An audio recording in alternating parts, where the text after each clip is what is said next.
For this reading vlog, I am going to be reading 3 cryptid books. I am reading Into the Drowning Deep by Mary Grant, De-Evolution by Max Brooks, and The Mothman Prophecies by, I believe, Joe Hill. You will get it next time. Or something like that. I will put them all here so you guys have a picture of them. This is a little chaotic. My life is a little chaotic. I think it's going to be a fun time. We'll see. Without further ado, let's get into the vlog.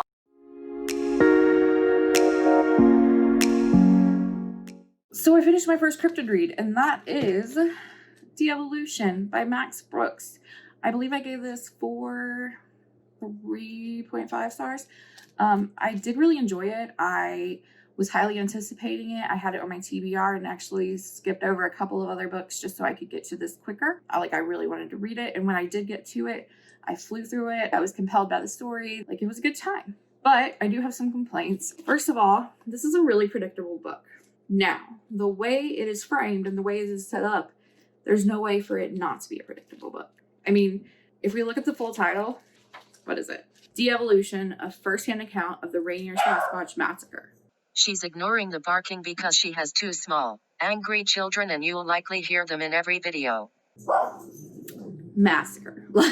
That's not a happy word. So I'm going to pause for a second and actually tell you what this is about. De-Evolution is about a group of fairly rich people who live in kind of a commune type setup out in the wilderness on top of a mountain. And kind of the selling point of this commune is that it's out and away from everything. So you're isolated and you're kind of living that rural life while still having all the conveniences of the modern kind of suburban or urban life. So you're connected to high-speed internet. You get groceries delivered every week. There's drones. There's everything you could possibly need technology-wise. One of her 2 angry children. You must acknowledge his cuteness before we can move forward. But something happens to where they lose that access. So the story is kind of the aftermath of them losing connection to the outside world. It seems like it's a book that is wrote by a journalist who was approached by one of the commune members' brothers. So you have this journalist who's like, I'm going to tell you the tale of this massacre. It needs to come to light. Everybody needs to hear about it.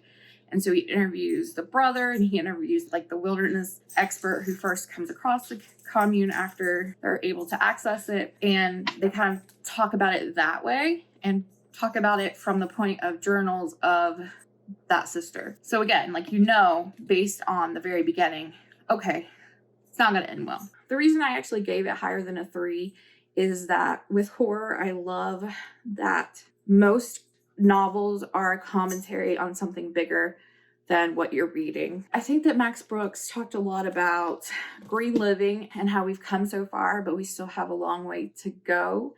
Also, there was some mention of the government and how funds are allotted and how those funds being allotted to different places are, taken away from some places and given elsewhere could lead to a really big problem if we were to have a national tragedy or a natural disaster or something like that. I did like that commentary and kind of that bigger picture there. Next up on my list of cryptid books to read is Into the Drowning Deep by Mary Grant. I did start it a couple months back. I want to say 10% through, and I wasn't enjoying it.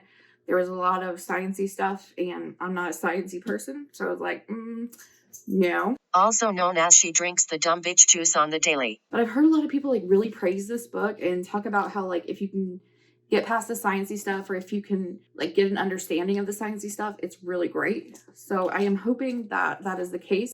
I am a literal grown-ass adult and I am having SpaghettiOs and garlic bread for dinner. But I plan on making the SpaghettiOs on the stovetop, and I feel like that's makes it gourmet. Yeah. I am a third of the way through this book. Sorry, Minnie. The angriest of her children and queen of the household. Bow down or risk her rage. Didn't mean to carry up there. I'm a third of the way through this book, and nothing is really happening. I don't know what else to say. I want some mermaids. I'm reading an aquatic book, so it only felt right for me to introduce you to my aquatic animals. That is Mr. Cheeto. He is a giant goldfish, appropriately named Cheeto. And there Up here in the corner, that is Mr. Bugle, continuing on with like the chip names. He is a snail. I honestly thought that snails were kind of like hermit crabs. They are not. They like grow their own shell and shit. Fascinating. Also, I thought he died once and dropped him on my desk and he started crawling away and he wasn't dead. He's a survivor. Okay, let's do some like ambient fish tank watching.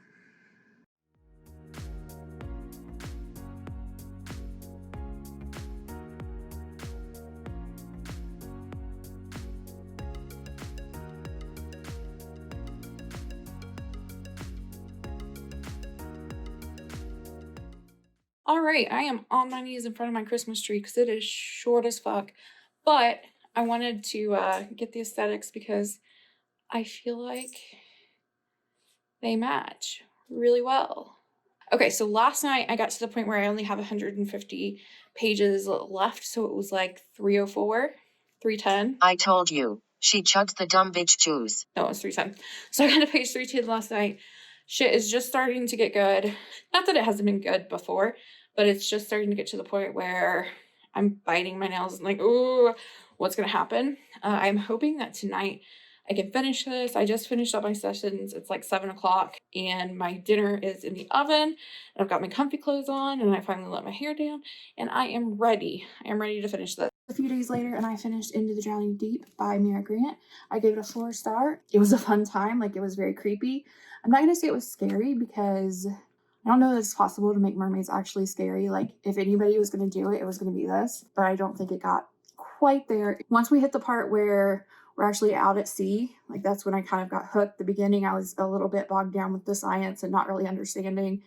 My brain doesn't do well with science. And I think once we hit that first plot twist was kind of from that point on, I was really engaged with what I was reading. So what this book did good was that I do think it had a lot of great commentary. I think my favorite thing that's kind of touched upon was ableism. I have these two twins and both of them are deaf and they use ASL. Sister is traveling with them and is their interpreter, but their sister is also a scientist. So at one point they're kind of running around and she's running around with people who are hearing and they're talking and she doesn't really understand what's happening and she can't really read their lips very well. And she just kind of has this commentary about how, like, she's not an idiot and she wishes people would have taken the time to learn how to communicate with her and things like that. And I found that really cool. And I don't know that I've ever seen kind of that type of a discussion in a horror-based work. So I did love that representation. That was really cool. You also had bisexual representation and some conversations about biphobia. Like, a lot of the kind of overarching themes were really great, and I really enjoyed that discussion. Things that I think could have been a little bit better. I feel like Mira Grant, I don't want to say she copped out, but she kind of copped out. I think I was expecting more tragedy. I was expecting our main characters to go through it a little bit more. I was expecting more deaths. I was expecting more like limb loss, just different things like that. And I think that I would have been a little bit more engaged had the stakes felt a little bit higher. And then kind of the main twist at the very end, I really disliked. I had suspended my disbelief as far as mermaids go. And I was like, all right, okay, okay, this is fine. And then it kind of one-ups itself. And I'm like, I don't believe this. Obviously, I don't believe in mermaids either. But it was like this one thing added to it where I was like, nah. I wish it would have ended differently there. I don't know how it could have ended, but I was just really disappointed in the ending. But overall, I do think it was a fun read. I'd recommend it. One day she'll learn how to make eye contact with the camera. Spoiler alert, it's not while filming this vlog. Definitely don't want to go on a cruise ship anytime soon, or possibly ever. Next up, I'll be reading The Mothman Prophecies. I have it as an audiobook as well as an ebook. So I will be going on that journey soon, and then I will update you.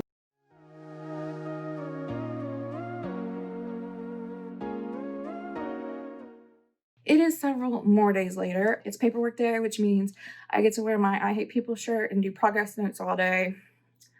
Fun times. I have finished The Mothman Prophecies by, I want to say, Joe Hill. You can say it all you want, but that doesn't make it any more true than the first time you fucked up. He might I might be wrong. I'll put the picture here. I gave this book a 3-star, maybe a 2.5-star, and I feel like that's more on me than on the book. I went into this thinking that it would be fiction, and it's not. It's kind of like the real life account of this researcher slash journalist who goes to Point Pleasant, West Virginia, which is where kind of the Mothman originates. He's kind of talking about his experience with not just the Mothman, but with like Men in Black and alien abduction and kind of his phones being messed with and different things like that.